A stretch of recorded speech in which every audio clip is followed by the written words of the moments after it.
Hello friends, how are you? Welcome to our YouTube channel Dhyan Commerce, the key of success.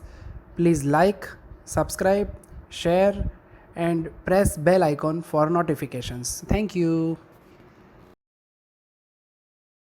जय माता जी dear students, welcome back to online lecture of Dhyan commerce. Standard 11 में बच्चों आपका स्वागत है। Elements of account subject के अंदर बच्चों पहला टॉपिक हमने स्टार्ट किया अकाउंटिंग एंड इट्स टर्मिनोलॉजी, जिसमें लेक्चर नंबर 4 के अंदर बच्चों मैं आपको आज अलग अलग टर्मिनोलॉजी समझाने जा रहा हूं। तो बाकी बची हुई टर्मिनोलॉजी बच्चों जो अकाउंटिंग सब्जेक्ट के लिए और अकाउंटिंग मेथड के लिए बहुत इंपॉर्टेंट है, वो लेक्चर के अंदर हम समझने जा रहे हैं। नेक्स्ट स्लाइड में बच्चों टर्मिनोलॉजी का पार्ट मैं आपके सामने व्हाइट बोर्ड पे समझाने जा रहा हूं। जय माता जी dear students, welcome back to online lecture of Dhyan commerce. Friends, आपका स्वागत है 11 कॉमर्स के अंदर बच्चों एलिमेंट्स ऑफ अकाउंट सब्जेक्ट में।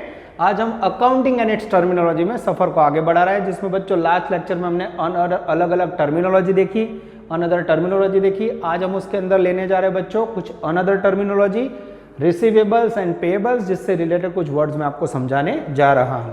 सबसे पहले वर्ड है बच्चों रिसीवेबल्स, रिसीव करना, रिसीवेबल्स। तो सिंपल लैंग्वेज में बच्चों बिजनेस को फ्यूचर में कोई भी अमाउंट मिलनी बाकी या फ्यूचर में रिसीव होने वाली हो, उसे कहा जाता है रिसीवेबल। व्हेन अमाउंट और money received in future for business is known as receivables। यानी बिजनेस के अंदर कोई भी पैसे या अमाउंट बच्चों कोई भी कारण से हमें फ्यूचर में मिलने वाली हो, जो अमाउंट फ्यूचर में रिसीव होने वाली हो बच्चों, उसे हम रिसीवेबल कह सकते हैं। The amount to be received by businessman for business in future part that is called receivables. Gujarati में क्या हुआ तो बच्चों लेणू। आगे जाते हैं। अब रिसीवेबल्स के बच्चों टोटल 4 पार्ट है। उसके अंदर सबसे पहला पार्ट मैं आपको समझाने जा रहा हूं डेटर। अब डेटर किसे बोलते हैं बच्चों? तो डेटर को सिंपल लैंग्वेज में कहा जाता है बच्चों बिजनेस का कस्टमर। ऐसा कस्टमर जिसको बिजनेस ने गुड्स क्रेडिट पे बेचा हुआ है, दैट इज कॉल्ड डेटर।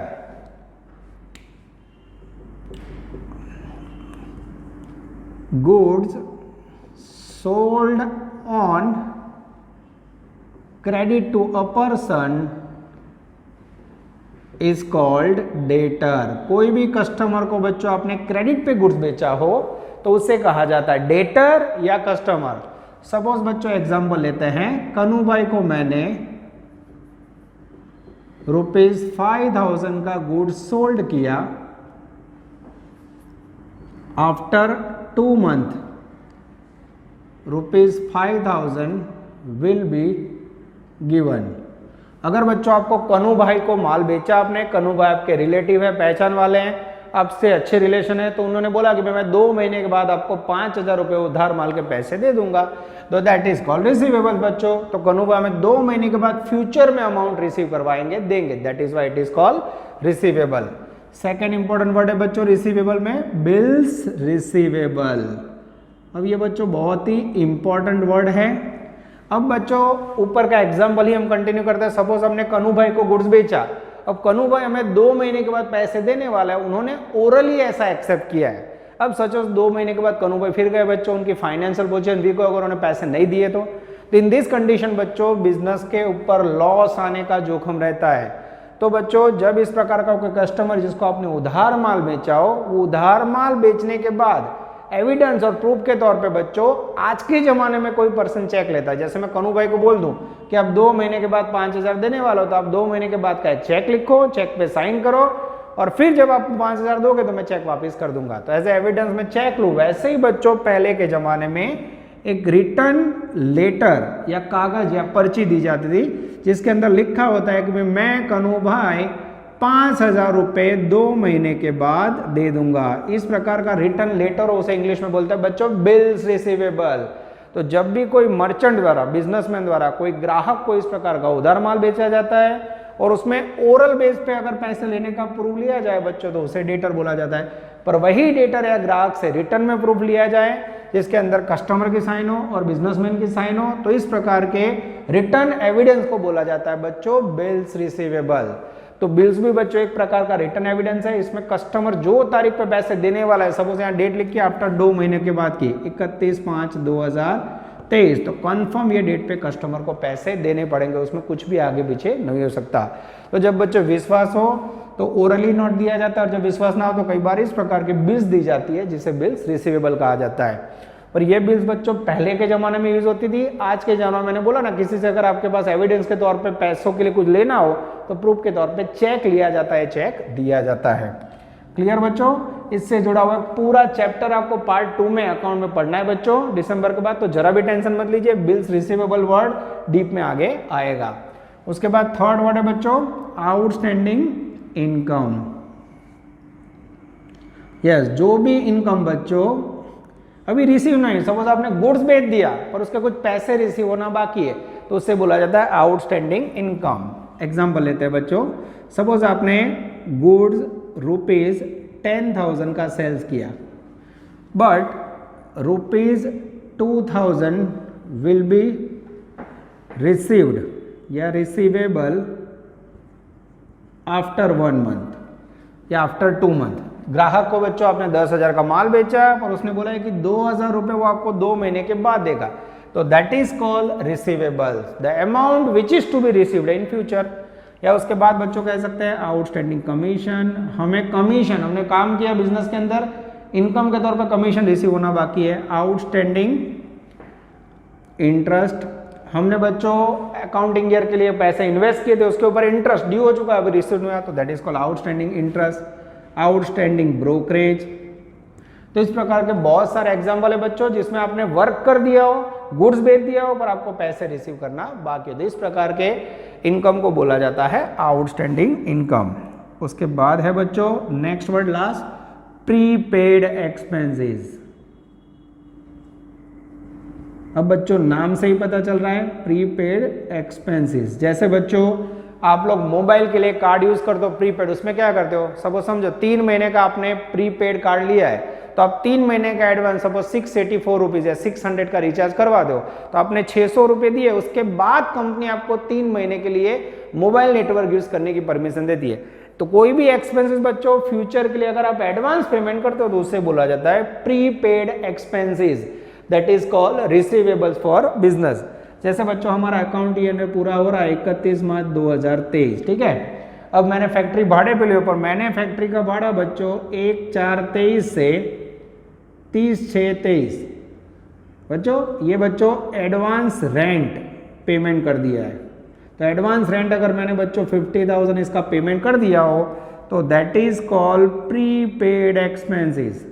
तो बिजनेस के लिए वो इनकम है बच्चों। अब नेक्स्ट जब अप्रैल 1/4/2023 आएगा बच्चों, तो मुझे 6 महीने का रेंट फिर से नहीं देना है, मुझे वो जगह आराम से यूज करने के लिए ऑनर देगा। तो इस प्रकार का बच्चों एडवांस पेमेंट किया हो तो एज अ स्टूडेंट याद रखो दैट इज कॉल्ड रिसीवेबल। उसमें आपको बच्चों फिर से पेमेंट नहीं करना, that is why it is known as receivables. तो आई होप बच्चों ये रिसीवेबल वर्ड समझ आ गया होगा। सिंपल लैंग्वेज में बच्चों समझे तो रिसीवेबल यानी बिजनेस के अंदर जो भी अमाउंट आपको फ्यूचर में रिसीव होने वाली है, उसमें पहला वर्ड था डेटर, यानी ग्राहक जिसको उधार माल बेचा है जो आपको 2 या 3 महीने के बाद पैसे देगा, दैट इज कॉल्ड रिसीवेबल। उसके बाद बिल्स रिसीवेबल, अगर ग्राहक को पैसे लेने के लिए आप बच्चों रिटर्न कोई लेटर प्रूफ पर्ची या कागज लो बच्चों, तो उसे बोला था बिल्स रिसीवेबल, आपको पैसे लेने हैं उससे।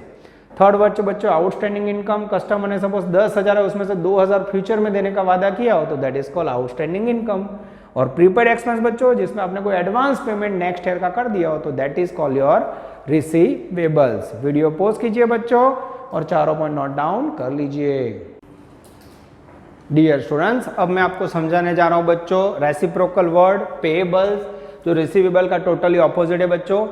पेएबल्स का मीनिंग भी रिसीवेबल जैसा है, जो अमाउंट बच्चों फ्यूचर में रिसीव होने वाली हो दैट इज कॉल्ड रिसीवेबल। वैसे ही बच्चों the amount which is to be paid in future it's called payable when amount or money is to be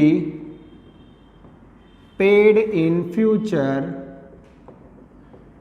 is called payable। कोई भी अमाउंट बच्चों वो बिजनेस का एक्सपेंसेस हो फ्यूचर में पेमेंट करने वाले हो बच्चों तो उसे आप पेबल्स कह सकते हो। जैसे इलेक्ट्रिसिटी बिल है बच्चों, 2 महीने का पेमेंट करना बाकी है, मैं 2 महीने के बाद पेमेंट करूंगा उसे, तो दैट इज कॉल्ड पेबल्स। अब पेबल्स के अंदर भी बच्चों 4 पार्ट है, आप देख सकते हो। यह सबसे पहला पार्ट है क्रेडिटर, दूसरा पार्ट है बच्चों इसके अंदर बिल्स पेबल, तो मैं आपको शॉर्ट में बच्चों यहाँ समझा रहा हूँ। थर्ड पार्ट है बच्चों आउटस्टैंडिंग एक्सपेंसेस, और लास्ट पार्ट है बच्चों प्रीपेड इनकम। टोटली बच्चों रेसिप्रोकल रिवर्स कह सकते हैं रिसीवेबल की कंपैरिजन में। अब क्रेडिट कैसे बोलते हैं, तो जैसे बच्चों बिजनेस से रिलेटेड कोई भी कस्टमर को आपने गुड्स बेचा हो तो उसे डेटर बोलते हैं, वैसे ही बच्चों बिजनेस ने कोई मर्चेंट या सप्लायर व्यापारी के पास से क्रेडिट पे गुड्स खरीदा हो तो that is called creditor. When credit goods purchased from supplier is called creditor. तो बच्चों जब कोई पर्सन से आपने उधार में गुड्स खरीदा हो तो बिजनेस के लिए बच्चों वो क्रेडिटर है, और क्रेडिटर का जो भी अमाउंट होती है वो पेएबल है। जैसे बच्चों हमने बिजनेस के लिए गुड्स खरीदा, गुड्स ऑफ ₹5000, अब पेमेंट कब करने वाले हो, आफ्टर 1 मंथ आप पेमेंट करने वाले हो। तो इन दिस कंडीशन बच्चों ये हो गया payables, the amount which is to be paid in future, that is called creditor. एक प्रकार का व्यापारी, गुजराती में उसके लिए वर्ड है बच्चों लेनदार। सेकंड वर्ड है बच्चों बिल्स पेएबल। तो जैसे बच्चों कोई ग्राहक को आपने उधार माल बेचा और ओरली बच्चों उसने वादा किया तो उसे डेटर बोलते हैं, वैसे ही यहाँ ओरली आपने क्रेडिटर को बोला कि मैं आपको पैसे दे दूंगा तो दैट इज कॉल्ड क्रेडिटर। पर बच्चों कई बार सेम बिल्स रिसीवेबल आप कस्टमर के लिए रिटर्न प्रूफ लेते थे, वैसे ही मर्चेंट द्वारा कोई रिटर्न प्रूफ बच्चों गुड्स बेचने का आपके पास से खरीदने का मांगा जाए। जैसे एक क्रेडिटर है बच्चों, उसने बोला मैंने आपको 5000 का गुड्स दिया है, पर आप ये बिल्स के अंदर लिख के दे दो कि भाई मैं आपको 5000 रुपये 1 महीने के बाद दे दूंगा, और फिर यहाँ दोनों की साइन। तो इस प्रकार का रिटर्न प्रूफ बच्चों अगर हम मर्चेंट को साइन करके वापस दे तो उसे बोला जाता है बिल्स पेएबल्स। क्यों बच्चों, हमें पे करना है, कस्टमर से लेना था दैट इज वाई रिसीवेबल, ग्राहक को देना है तो उसे बिल्स पेएबल कहा जाता है। बच्चों ये दोनों वर्ड अकाउंटेंसी में पार्ट 2 में पूरे चैप्टर में आएंगे, पूरा चैप्टर है इसका बिल्स का, जो अब आएगा तब मैं आपको डीप में समझाऊंगा। अभी आपको याद रखना है जब रिटर्न प्रूफ दिया जाए मर्चेंट को that is called bills payable, ग्राहक से लिया जाए बिल्स रिसीवेबल। तीसरा वर्ड है आउटस्टैंडिंग एक्सपेंसेस, कोई भी एक्सपेंस बच्चों जिसका पेमेंट बाकी हो। जैसे मेरे फैक्ट्री में बच्चों एम्प्लॉई है, अभी थोड़ी तंगी चल, मैंने बोला आपको 1 महीने के बाद सैलरी दूंगा, तो कर्मचारी का salary outstanding salary that is called outstanding expense. Factory का रेंट पेमेंट करना बाकी हो आउटस्टैंडिंग रेंट। उसके बाद बच्चों को इलेक्ट्रिक एक्सपेंस पेमेंट करना बाकी हो आउटस्टैंडिंग एक्सपेंसेस। वेजेस पेमेंट करना बाकी हो outstanding wages. The amount which is to be paid in future, जिसका पेमेंट करना बाकी हो, फ्यूचर में पेमेंट करना हो बच्चों, उसे कहा जाता है आउटस्टैंडिंग एक्सपेंसेस। उसके बाद है बच्चों प्रीपेड इनकम, यहाँ प्रीपेड एक्सपेंस था उससे उल्टा बच्चों। सपोज कोई कस्टमर आपको एडवांस सेल के पैसे दे दे, advance amount ₹10,000 received for order of Kanu भाई। अब कनू भाई ने बच्चे को ऑर्डर दिया है, अभी तक हमने गुड्स कनू भाई को दिया ही नहीं, पर उन्होंने 10,000 रुपये एडवांस दे दिए, that is called prepaid income. Second example बच्चों, सपोज कोई स्टूडेंट्स है, स्टूडेंट की मैं क्लास में फीस ले रहा हूं बच्चों, अब फीस 11 के साथ उसने 12th की 12,000 रुपये भर दी, 12 कॉमर्स की 12,000 रुपये भर दी, तो वो मेरे लिए क्या हुआ बच्चों, प्रीपेड इनकम। उसे क्यों प्रीपेड इनकम बोला जाता है बच्चों, अमाउंट मुझे एडवांस मिल चुकी है। अब बच्चों मैं 11 कॉमर्स में उसको पढ़ा रहा हूँ, 12 की फीस उसने एडवांस भर दी, तो इसका मीनिंग ये हुआ कि उसने अपनी फीस भर दी पर मैंने उसको पढ़ाने की सर्विस नहीं दी है। In this condition I am liable to give service. तो जब भी बच्चों कोई सर्विस या एक्सपेंसेस जिसका एडवांस पेमेंट किया जाता है बच्चों, वो बिजनेस के लिए एडवांस इनकम हो जाती है। तो मुझे बच्चों 12,000 रुपये लेने के बाद वो बच्चे को कंफर्म पढ़ाना होगा, तो मेरे लिए वो हो गई पेबल्स लायबिलिटी, मुझे उसको सर्विस पे करनी पड़ेगी। वैसे ही बच्चों मैंने 10,000 रुपये का गुड्स एडवांस में रिसीव कर लिया, गुड्स का पैसा रिसीव कर लिया। अब बच्चों मैंने अभी उसको गुड्स नहीं दिया, तो आई एम लायबल, मुझे उसको कंफर्म गुड्स पे करना पड़ेगा, तो मुझे गुड्स देना पड़ेगा। इन शॉर्ट बच्चों एडवांस कोई भी इनकम हो तो उसे पेएबल्स कहा जाता है। तो ये 4 वर्ड है बच्चों, ये ज़्यादा डीप में बच्चों जैसे आप आगे जाओगे तब समझ आएगा, अभी एज ए स्टूडेंट आप लोग इतना याद रखोगे। अब बच्चों वीडियो पॉज कीजिए, इसे नोट डाउन कर लीजिए। नेक्स्ट स्लाइड में मोर और अनदर टर्मिनोलॉजी आपको समझाने जा रहा हूँ। डियर स्टूडेंट्स, अब आप बोर्ड पे देख सकते हो अनदर टर्मिनोलॉजीज में आपको समझाने जा रहा हूँ बच्चों। अब अनदर टर्मिनोलॉजी में वर्ड आ रहा है बच्चों डिस्काउंट। जनरली आपने बच्चों डी मार्ट में जाते हो, पेंटालून्स, जेड ब्लू या बड़ी बड़ी शॉप में जाते हो तो दिवाली पे स्कीम आती है फ्लैट 50% डिस्काउंट, फ्लैट 20% ऑफ। तो डिस्काउंट वर्ड से बच्चों आप लोग बहुत ज़्यादा परिचित हो, पर यहाँ अकाउंट्स की भाषा में डिस्काउंट क्या होता है वो समझना हमें। तो बच्चों जब भी बिजनेस के अंदर ट्रांजेक्शन होता है जिसमें गुड्स परचेज किया जाता है और सेल किया जाता है, तो गुड्स के परचेज और सेल के टाइम पे जो अमाउंट पेमेंट करते समय या रिसीव करते समय लेस की जाती है, डिडक्ट की जाती है, that is called discount. The amount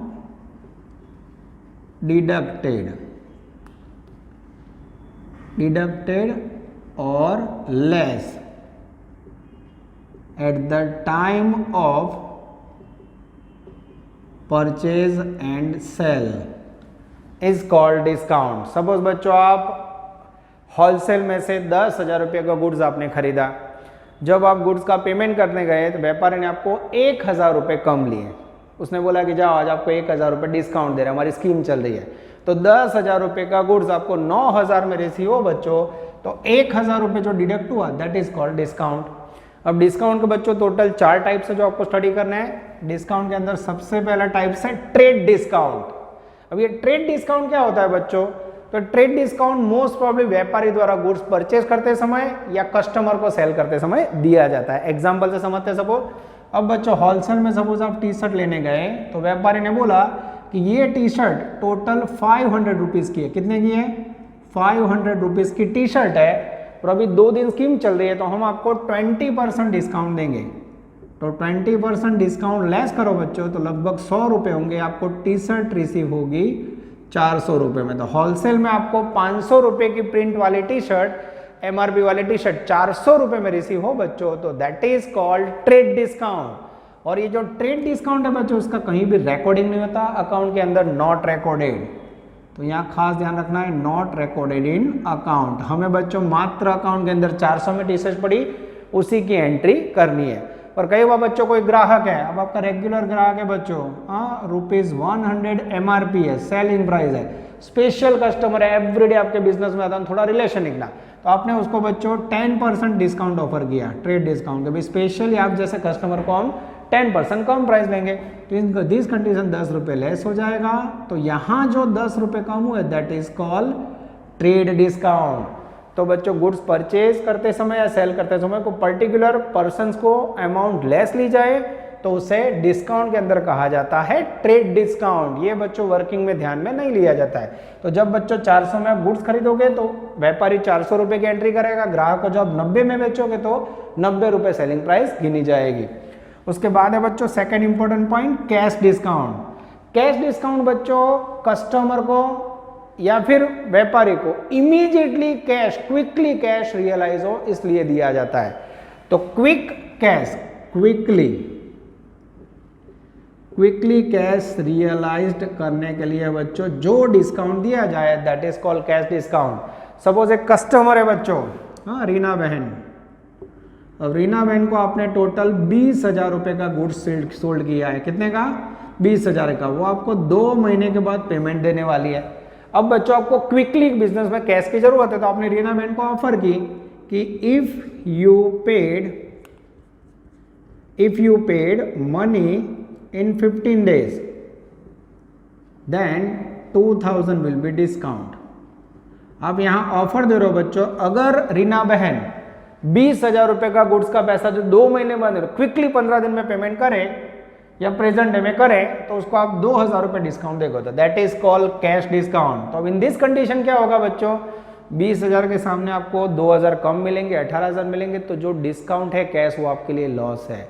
तो कैश डिस्काउंट बच्चों बिजनेस के अंदर रिकॉर्ड होता है, एक खास ध्यान रखना। क्लियर? तो क्विकली कैश रिसीव करने के लिए बच्चों बिजनेस द्वारा जो डिस्काउंट दिया जाता है that is called cash discount. ये कस्टमर को अट्रैक्ट करने के लिए दिया जाता है। उसके बाद है बच्चों डिस्काउंट रिसीव्ड, डिस्काउंट अलाउड। तो सेम बच्चों ऊपर जो ट्रेड डिस्काउंट और कैश डिस्काउंट पड़ा उसके जैसा ही है। जब भी बच्चों आप मर्चेंट या सप्लायर से गुड्स खरीदते हो वो गुड्स खरीदते समय मर्चेंट या सप्लायर आपकी जो भी परचेज की अमाउंट हो उसमें से कम पैसे ले तो उसे बोला जाता है discount allowed, and that is discount received, that is called income of business.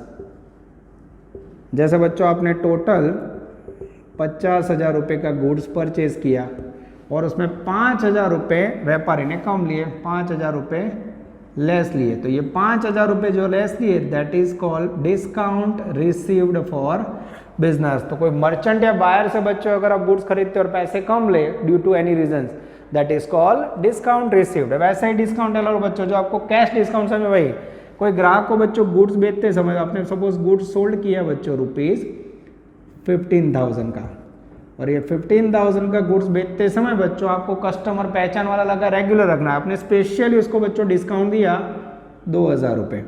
तो यहाँ जो आपने ग्राहक को डिस्काउंट दिया है बच्चों वो बिजनेस के लिए एक्सपेंस है या लॉस है। अब ग्राहक आपको कितने रुपए देगा? 13,000 रुपये गुड्स के देगा। तो इन दिस कंडीशन बच्चों जो 2,000 रुपये कम मिले वो आपके लिए लॉस है, और यहाँ बच्चों डिस्काउंट रिसीव्ड हुआ बिजनेस के लिए इनकम है।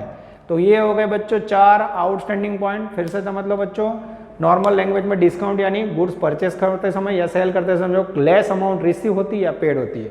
पहला वर्ड ट्रेड डिस्काउंट, जब भी बच्चों आप एमआरपी होती है, एमआरपी पे व्यापारी द्वारा कम प्राइस ली जाए या कम प्राइस सप्लायर को दिया जाए तो जो अमाउंट कम ली जाती है that is called trade discount, जिसे अकाउंट में रिकॉर्ड नहीं किया जाता है। सेकंड है कैश डिस्काउंट, जब भी कोई कस्टमर से क्विकली कैश रियलाइज करने के लिए जो स्पेशल डिस्काउंट दिया जाता है that is called cash discount. उसके बाद डिस्काउंट रिसीव्ड, बायर या मर्चेंट से बच्चों गुड खरीदते समय जो डिस्काउंट रिसीव होता है दैट इज कॉल्ड इनकम, और कस्टमर को बच्चों जो डिस्काउंट दिया जाता है that is called discount allowed. तो ये 4 वर्ड बच्चों आपको ध्यान रखना है। अब आगे कुछ टर्मिनोलॉजी बची है बच्चों, उसे हम फिनिश कर देते हैं। नेक्स्ट वर्ड है बच्चों डेप्रीशिएशन।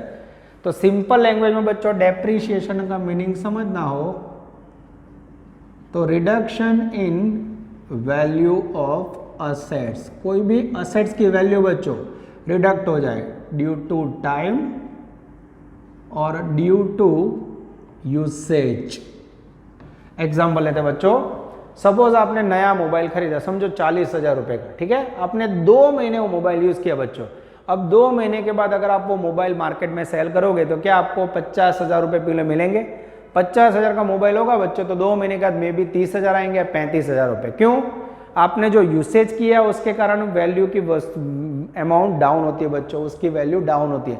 सपोज आपने एक एक्टिवा खरीदा बच्चों, अब 1.5-2 साल आपने यूज किया, तो जब एक्टिवा यूज करोगे तो उसका कलर बॉडी थोड़ा डाउन होगा बच्चों, यूसेज के कारण उसकी वैल्यू कम हो जाएगी। आपने खरीदा हो सपोज 80,000 में, पर 2 साल के बाद आप उसको बेचोगे तो due to time and usage value will be reduce. तो जो भी बच्चों फिक्स्ड एसेट्स है जैसे कि मशीनरी, फर्नीचर, एक्टिवा, मोबाइल, जैसे जैसे आप यूज करते हो बच्चों समय के कारण उसकी वैल्यू डाउन होती है, और जो वैल्यू डाउन होती है उसे अकाउंट में बोला जाता है depreciation, reduction in the value of assets. और बिजनेस के अंदर बच्चों जो भी डेप्रीशिएशन है वो एक बिग एक्सपेंसेस है, तो it is treated as a expense for business. आगे जैसे बच्चों जाओगे पार्ट 2 में पूरा टॉपिक आएगा डेप्रीशिएशन का, तब इसे आप अच्छी तरह समझोगे। अभी बच्चों आपको याद रखना है असेट्स की वैल्यू यूज के कारण या समय के कारण जो भी रिड्यूस होती है उसे डेप्रीशिएशन कहा जाता है।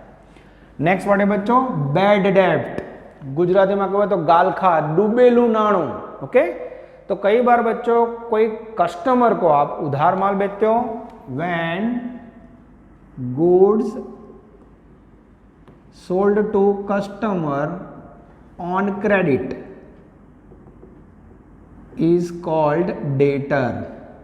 तो जब कोई ग्राहक को बच्चों आप उधार माल बेचते हो उसे डेटर कहा जाता है, और डेटर कई बार अपने बाकी बचे हुए पैसे बच्चों अमाउंट फाइनेंशियल पोजीशन के कारण, वीक फाइनेंशियल पोजीशन के कारण बच्चों रिटर्न ना करे तो उसे बैड डेब्ट कहा जाता है। तो जब कोई कस्टमर को बच्चों आप उधार पे माल बेचते हो और उधार माल बेचने के बाद after sometimes due to financial weak position, इसमें बच्चों याद रखना है आपको वीक फाइनेंशियल पोजीशन,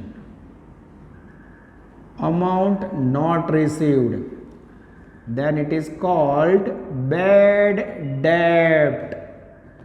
तो बच्चों कोई कारण सर ग्राहक द्वारा उधार माल के पैसे ना दिया जाए, पैसे डूब जाए बच्चों, ग्राहक चुना लगा के भाग जाए हमारी देसी भाषा में, तो उसे कहा जाता है बैड डेब्ट। अब बच्चों दूसरा वर्ड समझते हैं, उससे रिलेटेड है, ये कई बुक में नहीं है बच्चों, पर इससे कनेक्टेड तो मैं आपको समझाता था। बैड डेब्ट रिटर्न, या उसे दूसरी भाषा में कहा जाता है बैड डेब्ट रिकवरी। अब बच्चों सपोज आपने एक कनु भाई नाम का ग्राहक है, समझो उसको 20,000 का माल बेचा, उसने आपको फ्यूचर में 2 महीने के बाद 20,000 देने का प्रॉमिस किया था, उसने 15,000 रुपये दे दिए बच्चों, 5,000 रुपये नहीं दिए, तो 5,000 रुपये आपके लिए क्या होगा, बैड डेब्ट, एज अ लॉस आपने बिजनेस में लिख दिया, बैड डेब्ट नुकसान है। पर नहीं बोलते बच्चों जागो ग्राहक जागो, 5-6 महीने के बाद फाइनेंशियल पोजीशन कस्टमर की अच्छी हुई बच्चों, और वो जो भी ओल्ड बैड डेब्ट है वो कस्टमर ने रिटर्न कर दी बच्चों, तो इन this condition that is called bad डेब्ट रिटर्न। तो जब कोई ग्राहक द्वारा उधार माल बेचे हुए गुड्स पे जो नुकसान जनरेट होता है बच्चों, बैड डेब्ट होता है, वो बैड डेब्ट के पैसे अगर कस्टमर रिटर्न करे तो उसे कहा जाता है बैड डेब्ट रिकवरी।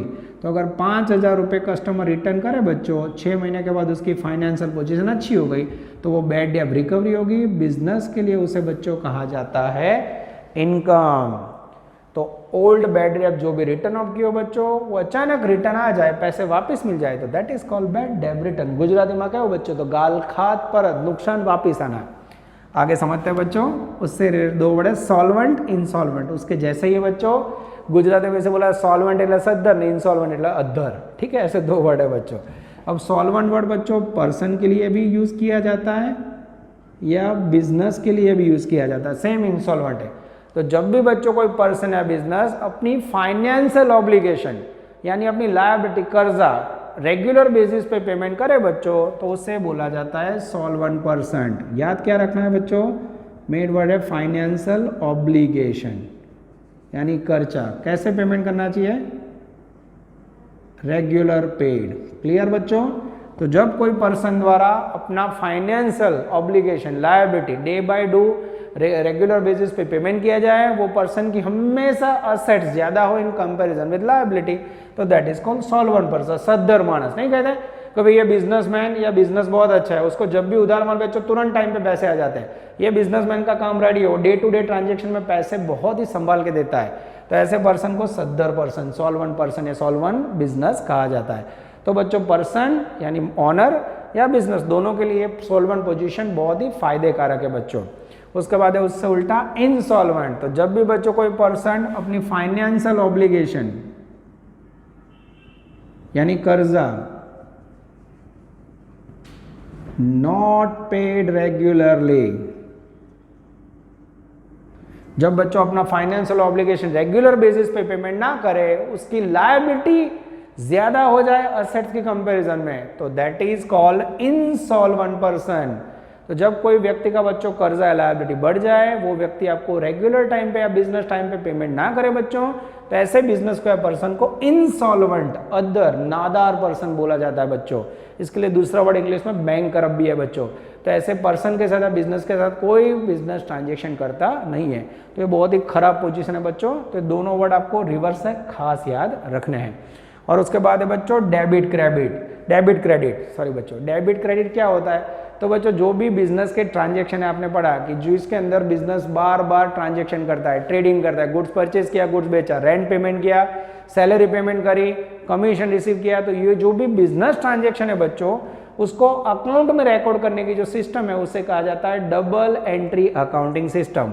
और डबल एंट्री अकाउंटिंग सिस्टम में हर एक ट्रांजेक्शन का पहले डेबिट इफेक्ट होता है और उसके बाद बच्चों उसका क्रेडिट यानी ड्यूअल इफेक्ट होता है। कैसे बच्चों, तो मैं बोलूँ आपने सैलरी पेमेंट करी, तो आपने सैलरी पेमेंट करी, आपके पास से पैसे गए, पर आपने एम्प्लॉय से सर्विस ली।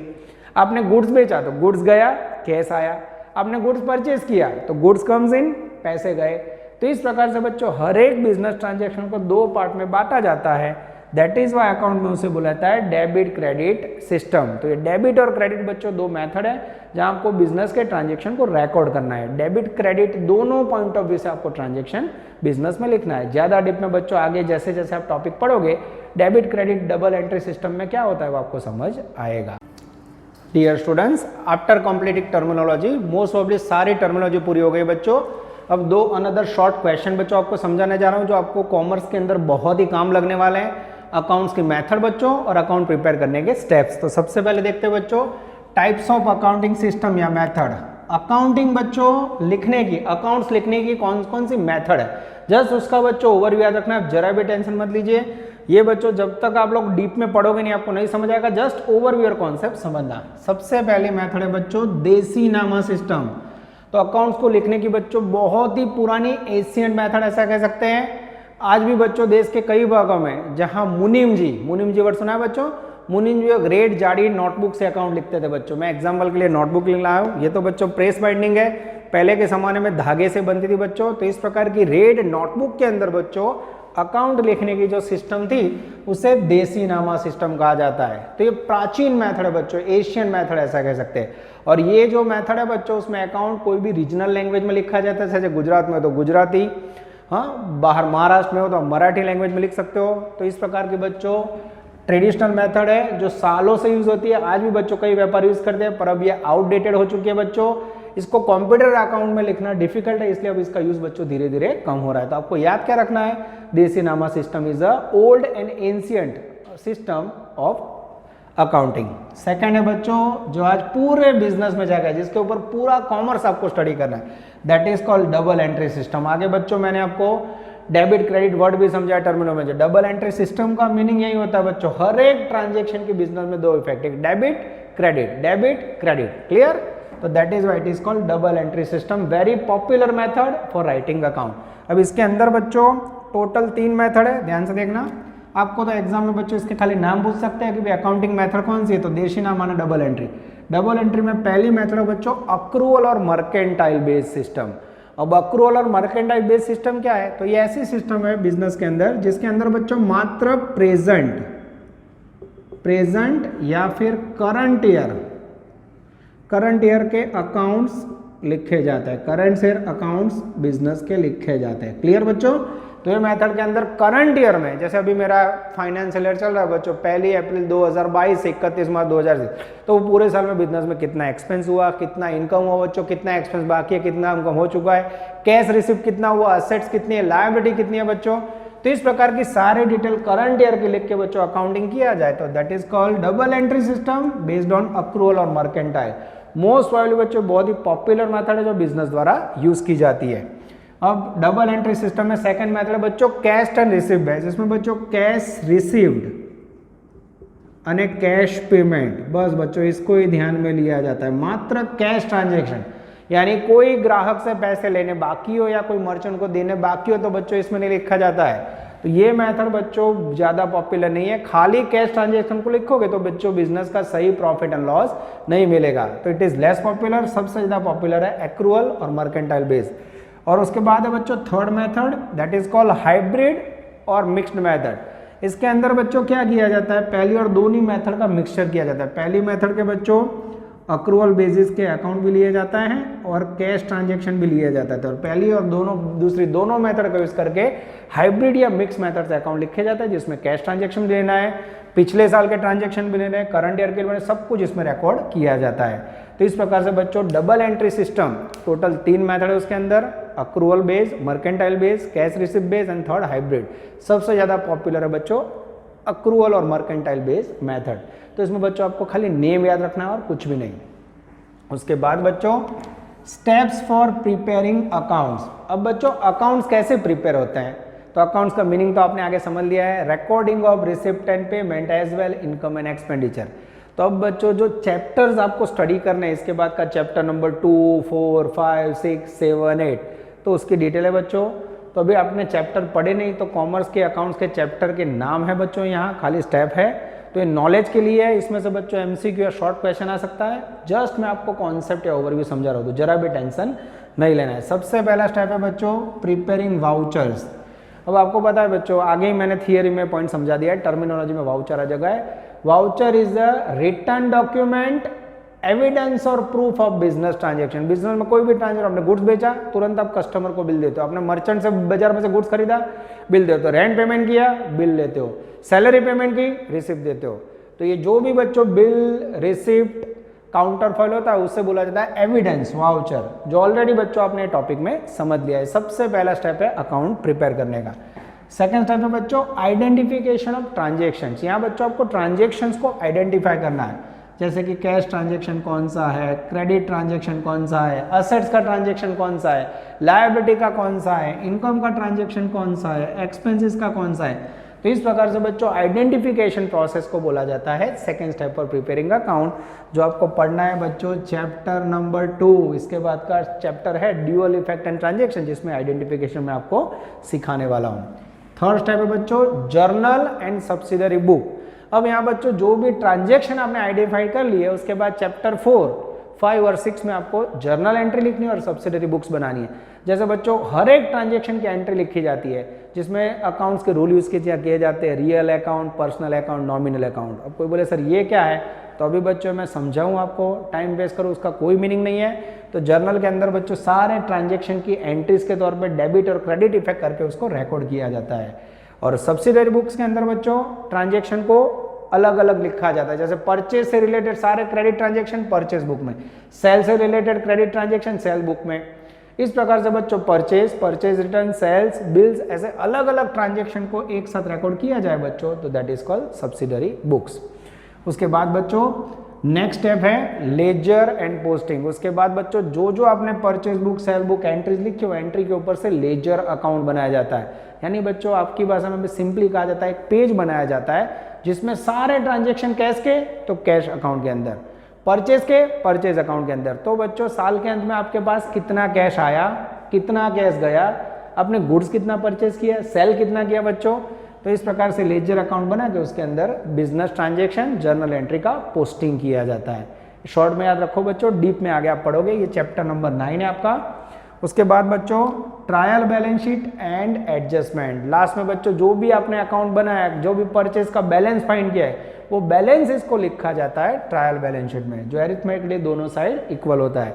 और उसके अंदर बच्चों कोई एडजस्टमेंट, साल के अंत में कोई ट्रांजेक्शन ऐसे जो आपने लिखना रह गए, भूल गए हो बच्चों, तो वो एडजस्टमेंट्स का बनाया जाता है फाइनल अकाउंट, जो बच्चों बिजनेस का मेन रिजल्ट है। जैसे आप 11th कॉमर्स में एंटर हुए, साल पूरा हुआ, एग्जाम में कितने परसेंटेज आए, एनुअल एग्जाम में 80 आए, 70 आए, वो मेन इफेक्ट करता है। वैसे ही बच्चों पूरे साल अलग अलग स्टेप्स में बिजनेस में जो भी अकाउंटिंग लिखा, उसमें फाइनल अकाउंट्स में क्या पोजीशन है, तो उसमें trading, profit and loss balance sheet बनाया जाता है, जिसमें प्रॉफिट पोजीशन, लॉस पोजीशन मिलती है। अगर बिजनेस प्रॉफिट दिखा रहा हो बच्चों तो final account showing good position, अगर लॉस दिखा रहा हो बच्चों तो final account showing poor position.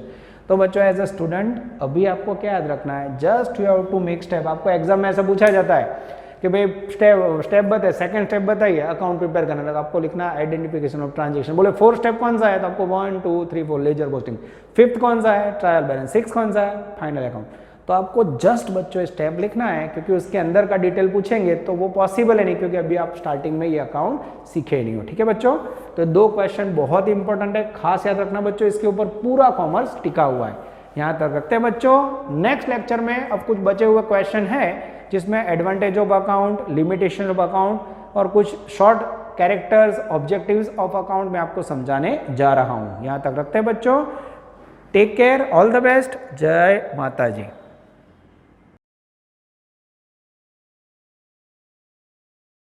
Please like, subscribe, share and press bell icon for notifications.